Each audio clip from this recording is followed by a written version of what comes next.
The Viridian Grand Hotel stood like a monument to quiet power.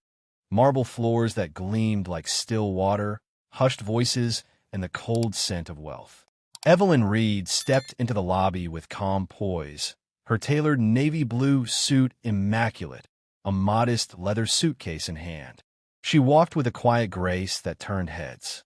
But it wasn't her elegance people noticed that IT was her skin. She approached the front desk. Behind it stood a young woman with a name tag that read Natalie, her blonde ponytail as sharp as her gaze. "Good evening," Evelyn began. "I have a reservation under the name Evelyn Reed." Natalie gave a tight smile and began clicking at her keyboard, then paused. "There's nothing under that name," she said flatly. "I made the booking weeks ago. No record. Maybe you got the date wrong."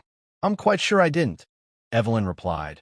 Her voice, even at Natalie's smile, sharpened. "Well, there's no room for you. Try somewhere else." There was something icy beneath her words. A white couple walked in behind Evelyn. Natalie immediately perked up. Evelyn felt a flush rise in her cheeks. "I'd like to speak to the manager, please."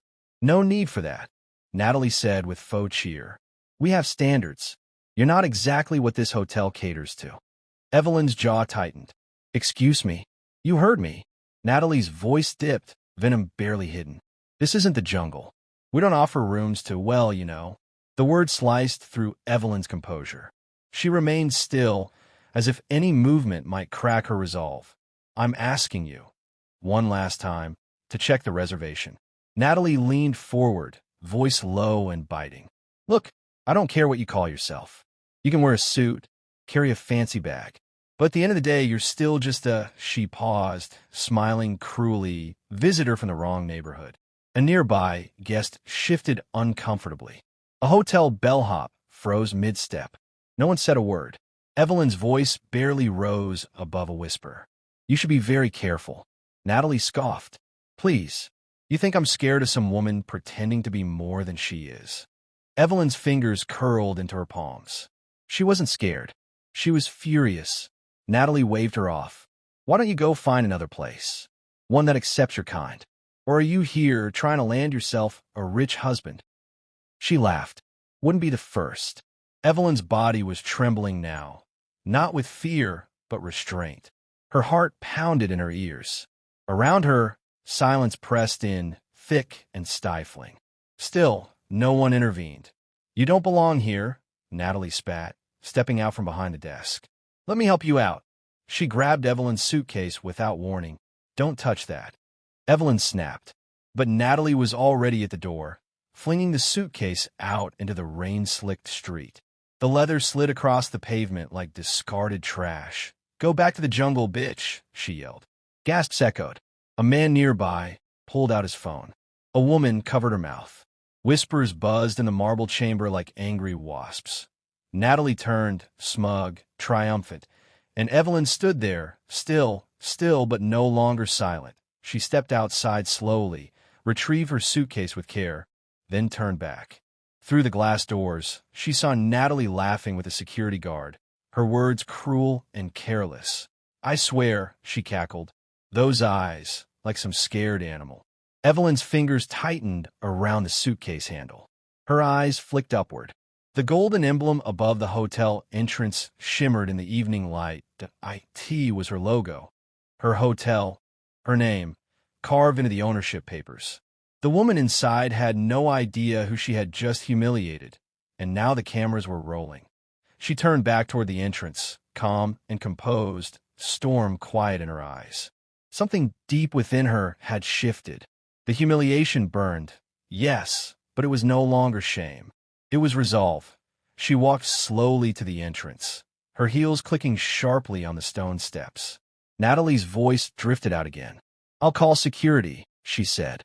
"Let's get this woman out of here before she makes a scene." Too late. Evelyn stepped inside. Guests parted instinctively. Some recorded. Some simply watched. The atmosphere had changed. Everyone felt it. A shift in power, subtle but unmistakable. Evelyn stopped just a few feet from the front desk, fixing Natalie with a gaze that cut deeper than any insult. Natalie faltered, her smug expression wavering. "Ew," she began. "Why are you back?" Evelyn said nothing. Not yet. Her silence now wasn't defeat. It was control. A calculated stillness before the strike, because the story wasn't over. Not even close. Evelyn saw the phone, still recording. All eyes were on her. No one had intervened earlier, but now, everything had shifted. Calmly, without asking, she walked back into the lobby. She stopped in front of the reception desk, facing Natalie, who stared in disbelief. What? Why are you back? Natalie's voice cracked, her confidence faltering. I told you to leave. Do you want to be arrested? Do it, Evelyn said, voice quiet but firm. Better yet, call the general manager. Right now. Natalie hesitated. Something in Evelyn's tone had changed. This wasn't a guest pleading for justice. This was someone who already knew the ending. You're not even registered, Natalie stammered. This isn't your place. Oh, it is, Evelyn replied, stepping forward. I built this hotel. I designed every inch. I signed every approval. My name is on the deeds. Natalie scoffed, her voice a dry laugh. What are you talking about? Evelyn pulled a sleek black folder from her purse and placed it on the counter. Inside were ownership documents, each one bearing the same name, Evelyn N. Reed, CEO, Viridian Properties International. I don't just have a reservation. I own this hotel. Silence spread through the lobby like a shockwave. That's impossible, Natalie whispered. You don't look. I don't look what? Evelyn cut in, her voice sharpened to steel. Like someone powerful? Like someone who belongs here? Like someone worth more than your entire salary in a single hour? Natalie's face went pale. You made assumptions, Evelyn said. Because of the way I look. Because I walked in without fanfare. You chose hate over humanity. The security guard's phone buzzed. He glanced down, then looked up at Evelyn with wide eyes. He turned to Natalie. It's her. She's the CEO. Natalie blinked rapidly, panic creeping in. No, I didn't know. I thought you were just a regular guest. You didn't think, Evelyn replied coldly. You judged, and now you'll face the consequence. Natalie opened her mouth, but Evelyn didn't wait. You're fired. Effective immediately. The words rang out like a verdict. No, please, Natalie whispered. I have children. It wasn't my intention. I didn't know. You didn't care to know, Evelyn replied, unmoved. You humiliated me, mocked me, demeaned my identity, my heritage.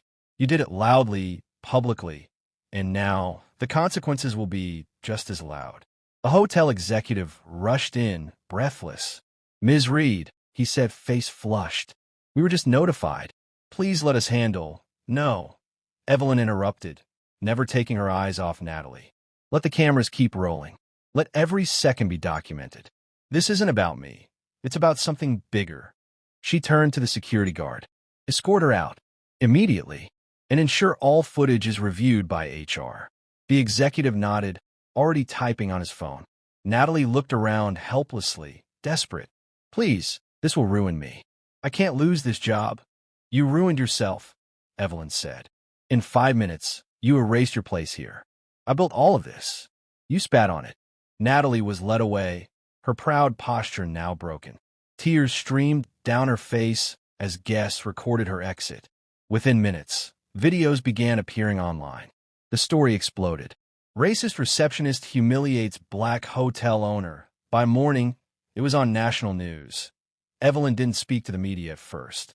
She returned to her suite, high above the city, where she sat by the window, wine untouched. She wasn't celebrating. She was thinking about her mother, about all the women like her who had been silently dismissed, ignored, insulted without consequence. 2 weeks later, Evelyn issued a public statement that went viral. This wasn't an isolated incident. It was a reflection of what thousands experience daily. The difference is, I had the power to respond. Tomorrow, I hope no one has to. The response was massive. Viridian Grand launched a zero-tolerance discrimination policy across all properties. Diversity and inclusion training became mandatory. A new hiring initiative focused on bringing in underrepresented professionals.